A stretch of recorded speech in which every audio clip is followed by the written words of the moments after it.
What's up YouTube, Jeff back again from DopeTechDaily.com, and I've had the iPhone 8 Plus now for about, 5 days, and I wanted to give you guys 3 features that I've found in iOS 11 that I'd really like to see make their way over to Android, and specifically on my Galaxy Note 8, which is the current Android phone that I'm carrying right now every day.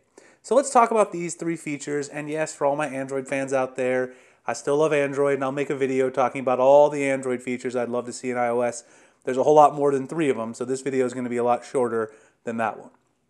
The first feature in iOS 11 that I really like is I've complained forever about iOS notifications, but they actually made one improvement I really like. On the home screen now in iOS 11, you don't see any notifications here, your old ones. You can swipe right up, and you'll see all of your old notifications from today, yesterday, etc., and you can actually view these and respond to them. Now, I really like this. Obviously, on Android, you can choose to either show the notifications on the lock screen, like this, which I do, show all notifications, or you can choose to hide notifications on the lock screen on Android. But this default of whenever you clear them, so if I go into the phone like this, right, and then I go back to the lock screen, they're automatically saved down here in this list, and I can just swipe up and get them. I think that'd be a really cool feature for Google to add to the notification system in Android. Just save your old archive notifications that you haven't swiped away. That way they don't clear, clutter up your lock screen. Just looks cleaner in my opinion, and I really do like it. Obviously, iOS still has a lot of problems, for instance, in the way you dismiss notifications, and I still don't really like the notification shade itself, just because they don't really have notification channels or any sort of grouping of notifications. It still looks pretty messy there. But this is a really good feature. One thing I think that the iPhone could do a little better with iOS is to actually have the feature to swipe down to turn this off. I haven't actually found out a way to do that. Once you swipe up, they're already there. You can't just swipe down to get rid of them again. Obviously, once you lock the phone, they do go away. So that's one really quick one. The next one is iMessage. So you're probably saying, well, Jeff, this is a new feature. iMessage is not a new feature. Apple has had iMessage forever. It's been the dominant messaging app out there, and that's still the case now. The reason I'd really like to see it come to Android is obvious. We have a mess of apps on Android for messaging. We've got Allo, we've got Android Messages, we've got the third-party OEM's messaging client for text messaging, Hangouts, Duo.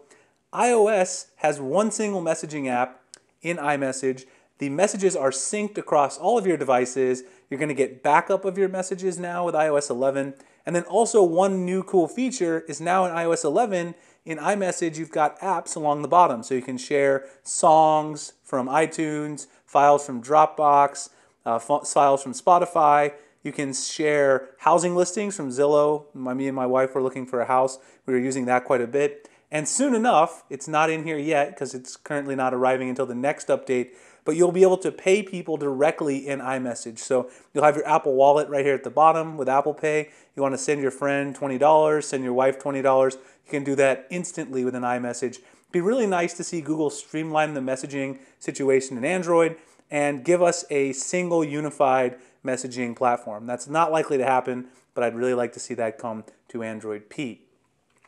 The final feature that I really like is, I guess, a software and hardware sort of thing, because I really like to have my display adjust the color and the yellow-white balance depending on the light that I'm in. And you have that feature on iOS. It's called True Tone Display. So you can see if I turn the True Tone off, it goes back to the regular color of the display. If I turn True Tone on, then it optimizes the display for the actual light I'm in. So if you're in a more yellow light, it'll adjust so that your display looks more natural in that lighting. If you're outdoors, it's going to adjust so it looks more natural in that lighting. This is really useful for people who have problems with displays that have too much blue, too much green, too much red. If you don't like your display calibrated in a weird way, this will adjust for the lighting conditions you have. Now obviously, on the Galaxy Note 8 and on a lot of other phones, we have the blue light filter right at the very top here. You can go in and turn on the blue light filter at night. iOS has that as well. That's the night shift option right here, which takes away the blue light. But True Tone is actually much more useful for all times of the day, and it makes those adjustments without you having to do anything. So I'd love to see Android, or perhaps even one of the third-party OEMs like Samsung or LG, bring that to one of their phones with their next flagship. All right, guys, so those are 3 features that I really like about iOS 11 on the iPhone 8 Plus that I've been enjoying. I hope you guys enjoyed the video. If you did, please like and subscribe so you can see my next video where I tell you everything I like about Android that is not in iOS 11. You guys can find me at dopetechdaily.com, Google+, Instagram, and Twitter. The link's in the description. Please hit that notification bell so you can be notified of future videos, and I'll see you guys in the next one. Thanks a lot for watching.